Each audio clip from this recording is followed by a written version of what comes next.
Mention recycling, and we think of plastics, cardboard, aluminum. But there is one industry that processes more than 145 million tons of recyclable material each year. Scrap metal recycling, like your automobile. Did you know about 75% of your car is recyclable?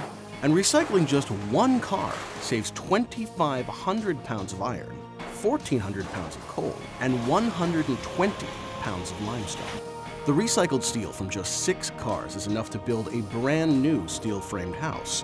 And so recycling is very, very important. You reuse the material and you save our natural resources and you reduce greenhouse gases.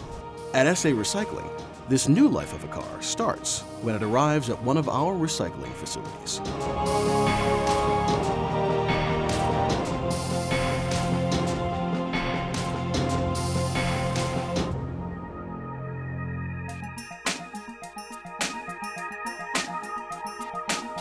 At SA Recycling, we accept whole and smashed car bodies.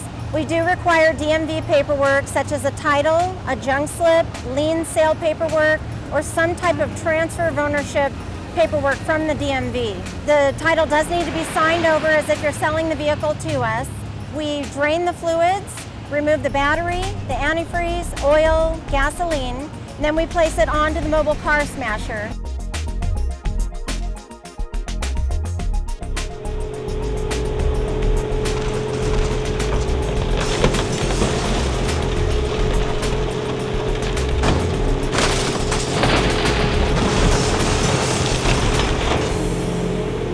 After the car has been crashed and all the fluids have been removed, one of the crane operators is going to pick up a car and is going to load it into the infill conveyor.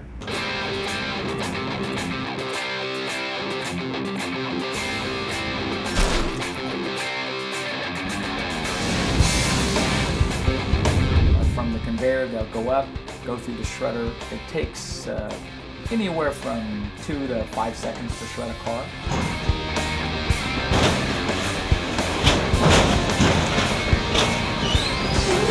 After the car has been shredded, the downstream system is going to split into 2 streams. Each stream has 2 magnets, and the non-ferrous material is going to go to the one pile, and the ferrous is going to go to the other pile. The purpose of the magnets is to separate the steel from the other residue that's inside the car, the seats, the carpeting, the glass, the rubber, the metals, the aluminum, the copper, the wire that's in there. Then the steel goes across a conveyor belt.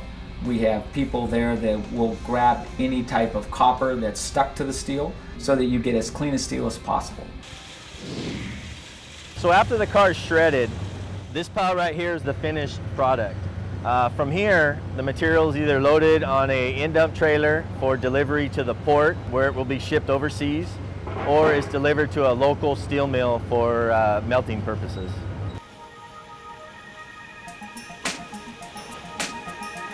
So now you've got clean steel, it goes to the steel mill. Now you're putting it into the pot, for lack of a better word.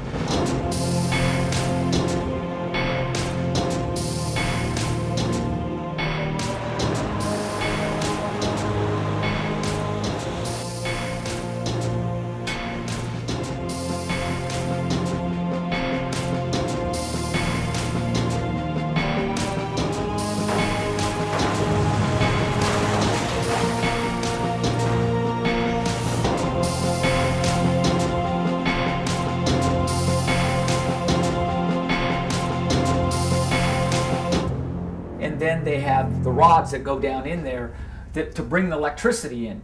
These rods are shorting out on the steel, and they're making an electric arc that is creating a tremendous amount of heat, and that's melting the steel.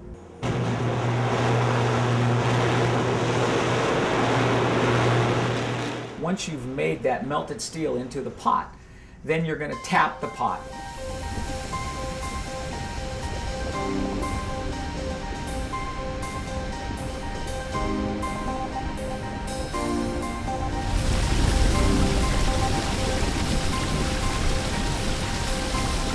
And as the steel comes out of the pot, it's going to go into a billet. then that billet is going to be rolled or pressed into whatever type of steel it's going to use, whether it's going into sheet, whether it's going into part of the frame, and then when it comes out, the material gets banded, and then it can be reused to make a new car or make some other type of structural material.